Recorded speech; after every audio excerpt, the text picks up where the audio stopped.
Olá! Hoje a gente vai falar de uma palavra que, olha, tá em todo lugar ultimamente: burnout. Mas o que é isso de verdade? Será que é só um cansaço mais forte? Já adianto que não. É um esgotamento profundo, sabe? Que começa no trabalho, mas acaba invadindo toda a nossa vida. Vamos entender isso direitinho? E para a gente ter uma noção do tamanho do problema, vamos começar com esse número aqui: 30%. Quase um terço de quem trabalha no Brasil sofre com burnout. Pensa só, num grupo de 10 colegas de trabalho, é bem provável que 3 deles estejam passando por isso agora. É um alerta gigantesco sobre o jeito que a gente está trabalhando. Bom, para nossa conversa ficar bem organizada, a gente vai seguir esse roteiro aqui.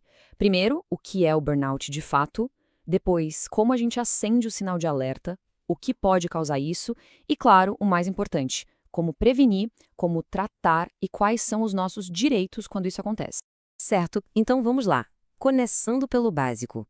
Afinal, o que define a tal da síndrome de burnout? Pensa assim, o estresse normal do dia a dia é como uma garoa, sabe? Ela vem, molha um pouco, mas depois passa. O burnout, não.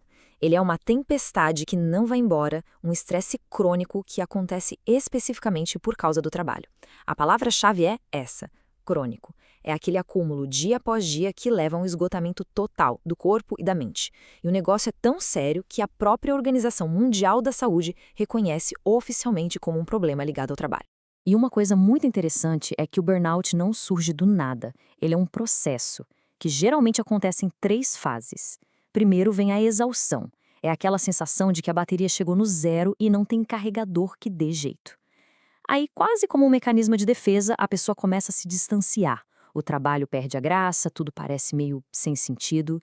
E, por fim, vem o sentimento de ineficácia. A pessoa começa a achar que não é mais boa no que faz. Saber identificar esses sinais é o primeiro passo para pedir ajuda, seja para a gente mesmo ou para alguém próximo. Então, como o nosso corpo e a nossa mente avisam que algo não vai bem?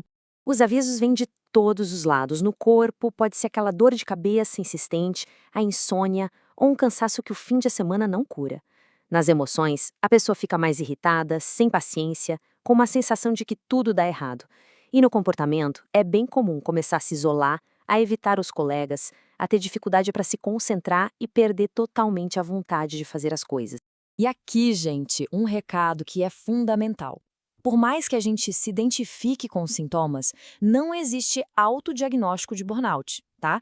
Essa é uma condição de saúde séria e só um profissional, como um psicólogo ou um psiquiatra, pode dar o diagnóstico correto e indicar o melhor caminho a seguir.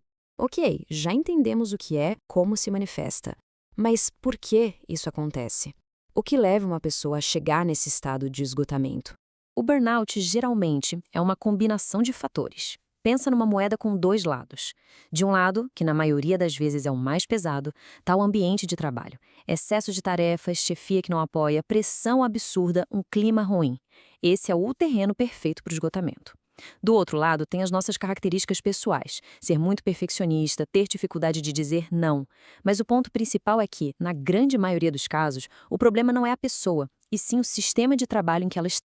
E essa percepção de que o ambiente de trabalho pode adoecer está provocando uma mudança enorme. As gerações mais novas, por exemplo, já não aceitam mais sacrificar a saúde pela carreira. A gente vê isso em movimentos como o care quitting ou a demissão silenciosa. Não é que as pessoas ficaram irresponsáveis, é que elas estão colocando limites claros para proteger o próprio bem-estar. Agora, a melhor parte. A boa notícia é que burnout não é uma sentença definitiva. Existem caminhos para prevenir e para tratar. Ninguém precisa passar por isso sozinho. Vamos ver quais são as estratégias. Prevenir é basicamente criar pequenas barreiras de proteção no dia a dia. É aprender a falar não, para não se sobrecarregar. É colocar na agenda um tempo para fazer algo que se gosta, para se exercitar, para encontrar os amigos. É cuidar do sono, que é sagrado. E talvez o mais importante de tudo é não guardar para si. É falar sobre o que se está sentindo com alguém de confiança. E quando o burnout já se instalou? Bom, aí a recuperação costuma ser uma soma de várias coisas. A psicoterapia é fundamental para entender as causas do problema. Em alguns casos, um médico pode indicar o uso de medicamentos. E tudo isso junto com o apoio da família, dos amigos, e muitas vezes é necessário um afastamento do trabalho para poder se recuperar de verdade. E agora, vamos falar de algo que muita gente não sabe, mas é super importante. Quem passa por burnout tem direitos garantidos por lei. Conhecer esses direitos é uma ferramenta de proteção. Olha só que importante. Se ficar provado que o esgotamento foi causado pelas condições de trabalho, a lei brasileira reconhece o burnout como uma doença ocupacional. Na prática, isso quer dizer que ele é tratado de forma parecida com um acidente de trabalho, o que garante vários direitos para quem foi afetado. Essa tabela resume bem a história.